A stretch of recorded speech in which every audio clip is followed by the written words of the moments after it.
বন্ধুরা, আশা করি আপনারা সবাই ভালো আছেন।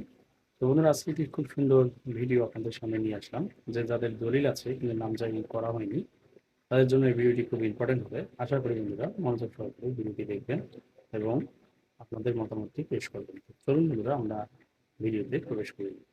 অনেকে জমির রেজিস্ট্রি দলিল রয়েছে কিন্তু এখনো নামজারি বা খারিজ করা হয়নি। অনেকেই মনে করেন দলিল হয়ে গেলেই তো সব কাজ শেষ, কিন্তু বাস্তব বিষয়টি সম্পূর্ণ ভিন্ন। তাহলে প্রশ্ন হলো, দলিল আছে কিন্তু নামজারি নেই, এতে কি সমস্যা হতে পারে? প্রথমে বুঝে নেওয়া যাক, দলিল এবং নামজারি দুটো কিন্তু এক জিনিস নয়। দলিল হলো জমি ক্রয়, দান, হস্তান্তরের প্রমাণপত্র। আর নামজারি হলো সরকারি ভূমি রেকর্ডে নতুন মালিকের নাম অন্তর্ভুক্ত করার প্রক্রিয়া। অর্থাৎ দলিল করার মাধ্যমে আপনি জমি ক্রয় করেছেন, আর নামজারির মাধ্যমে সরকারি খতিয়ানে আপনার নাম অন্তর্ভুক্ত হবে।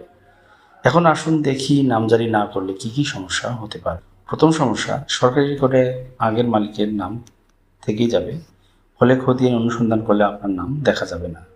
দ্বিতীয় সমস্যা, অনলাইনে খাজনা দিতে সমস্যা হতে পারে, কারণ অনেক ক্ষেত্রে নতুন মালিকের নামে খতিয়ান না থাকলে নিয়মিত ভূমি উন্নয়ন কর পরিশোধ করা জটিল হয়ে যায়। তৃতীয় সমস্যা, ভবিষ্যতে জমি বিক্রি করতে অসুবিধা হতে পারে। বর্তমানে অধিকাংশ ক্রেতা নামজারি সম্পূর্ণ জমি কিনতে আগ্রহী থাকেন। চতুর্থ সমস্যা, উত্তরাধিকার, দান বা হস্তান্তরের ক্ষেত্রে জটিলতা তৈরি হতে পারে। পঞ্চম সমস্যা, জমি নিয়ে বিরোধ দেখা দিলে নিজের অবস্থান দুর্বল হতে পারে। যদিও দলিল একটি গুরুত্বপূর্ণ কাগজ, তবুও নামজারি খতিয়ান সরকারি রেকর্ডের মালিকানা প্রদর্শনের ক্ষেত্রে অত্যন্ত গুরুত্বপূর্ণ ভূমিকা পালন করে। তাহলে কি শুধু দলিল থাকলে মালিকানা থাকা যাবে না? থাকবে না?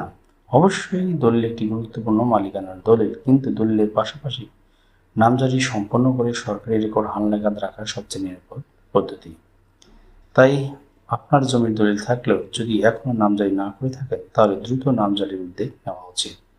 ভিডিওটি ভালো লাগলে একটি লাইক দিন, কমেন্ট করে আপনার মতামত জানান এবং ভূমি সেবা ও প্রযুক্তি বিষয়ক নতুন ভিডিও পেতে প্র্যাকটিক্যাল টেক্সটাইল সলিউশন চ্যানেলটি সাবস্ক্রাইব করুন। আজকে এখানেই, ধন্যবাদ।